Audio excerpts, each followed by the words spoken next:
Hey folks, welcome back. I'm Deshanna Levin, your friendly librarian, and I'm back with some book love, so let's chat. This is not a normal book chat episode for us. So just so you know, I don't have any new books to share with you. I'm not doing a book haul. I'm just going to get through some of the ones that I recommend in my high school English class. I teach freshmen, but not all these books are young adult, but they're books that I either have reviewed or recommended in my class. Some of them I've already talked to you about, and then some of them I haven't. But I said at the beginning of the school year, I was going to highlight those books that I recommend in my classes, and I've tried to do that within the regular episodes, but it's getting a little too backed up. And my episodes were just getting too long. So the last one I just finished filming, so I have the same shirt on, and I will edit it hopefully over spring break here and get that out to you. So this is kind of a 0.5. That's probably what it'll be, is like 45.5. How's that? So that you don't get it confused with one of my regular like book haul and new book reviews. But I want to share some of those books with you. So here they go. So the first one that I wanted to point out to you is Margaret Atwood's The Handmaid's Tale. I read this book when I was in college, and it was a lot for me even when I was in college. So this is not one that I have that I really recommend to my freshmen, but I have a copy in my room because sometimes I do have upperclassmen, and sometimes I have someone who actually asks for it because of the HBO series. So it's another one of those, like, I don't censor the books that are in my classroom, but I'm careful as to who gets what book, or what books are like set out to the general public, and then which ones I have access to. But I do love this book, and I highly recommend it. It's a great one for adults to read for sure. And it's a great foray into the adult literature if I've got someone who's reading other things like Game of Thrones, or they're already reading adult books, they're reading Tolkien. Those are complicated books, so they're fine with a Margaret Atwood. You can see it's still got my old name on there. But highly recommend Margaret Atwood's The Handmaid's Tale. It's a dystopian book, and it's a dystopian book that was written in like the 80s, I think.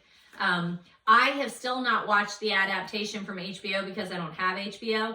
This was published in 1985, and I went to college in like 1990, so it was a pretty modern novel at the time.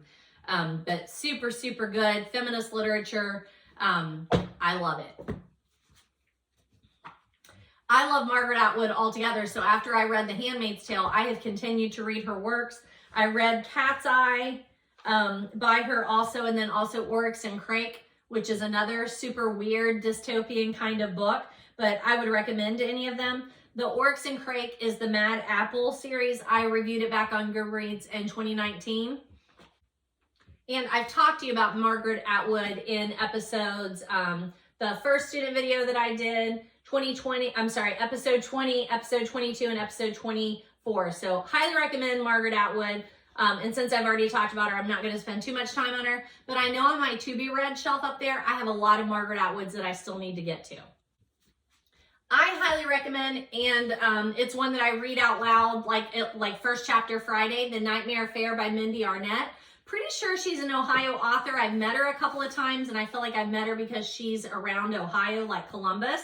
And I've read a couple of her books and recommended them. I love Avalon. It's a space young adult book.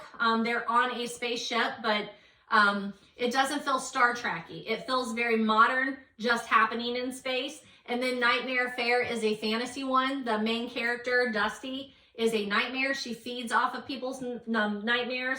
And one night when she's doing that, she sees something in someone's nightmare that she shouldn't see. And she has to team up with someone that she doesn't want to team up with and solve a murder. And I've recommended that one to you too. Episodes 14, 15, 22, 25, 31 and a half. I don't know why I did a 31 and a half. Oh, probably because it was like an autumn books. So highly recommend Mindy Arnett.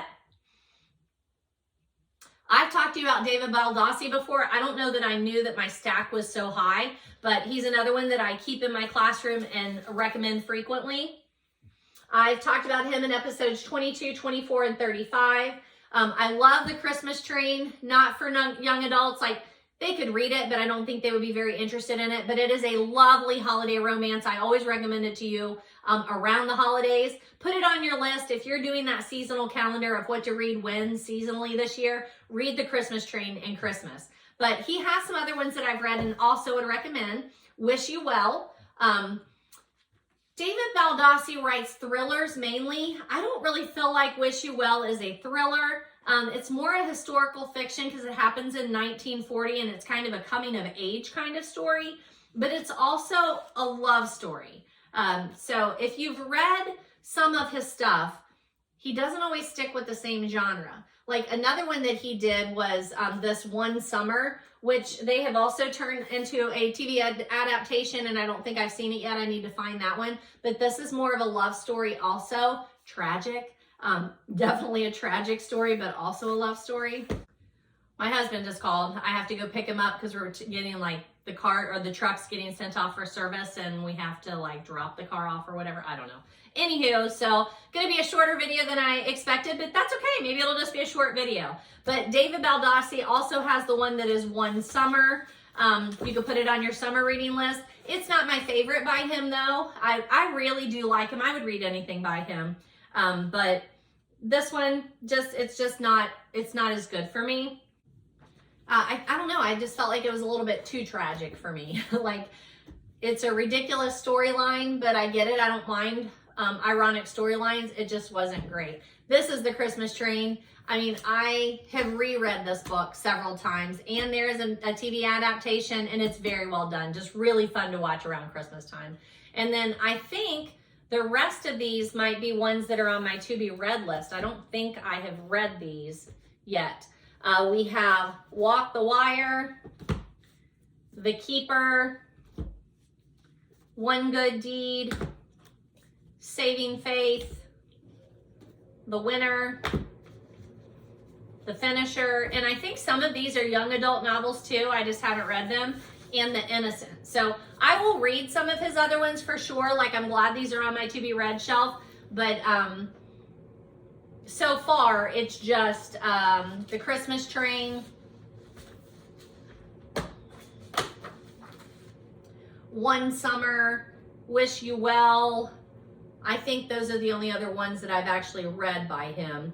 And I don't think I've talked to you about Wish You Well before, but I did like Wish You Well. I just didn't like it as much as The Christmas Train. But The Christmas Train is like funny romance, whereas Wish You Well is very heartwarming. It is a love story, a little more historical. And then One Summer is just a bit too tragic, I think, for me.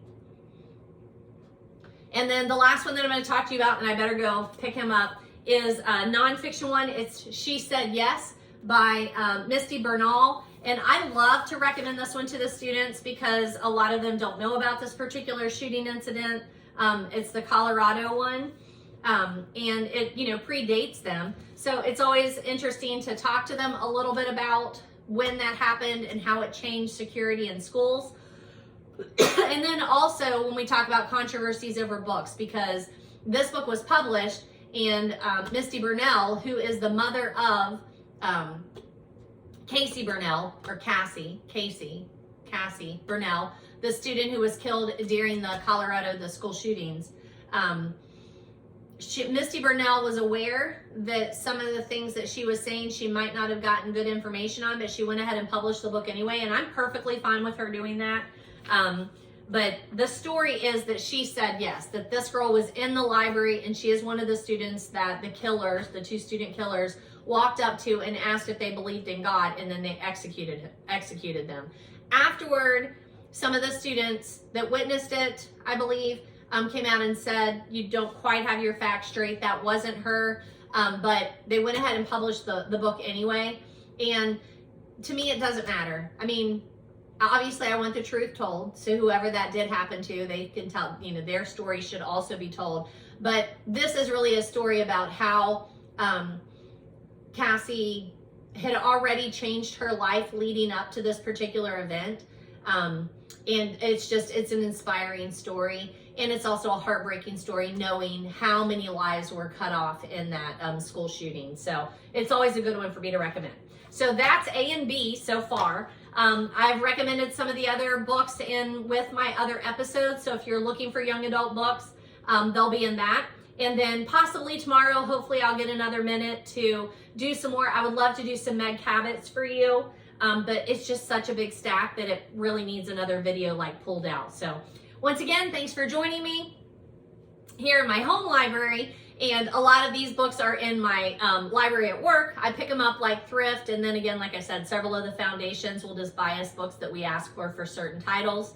And I would say that Mindy Arnett was probably in that one, and I've thrifted some of her books. I know I have a student that's been reading through that whole series this year. So gratifying. But thanks for joining me in my library today. Remember, you can get all of these books for free at your public library or cheap at thrift stores or half-price books. Enjoy.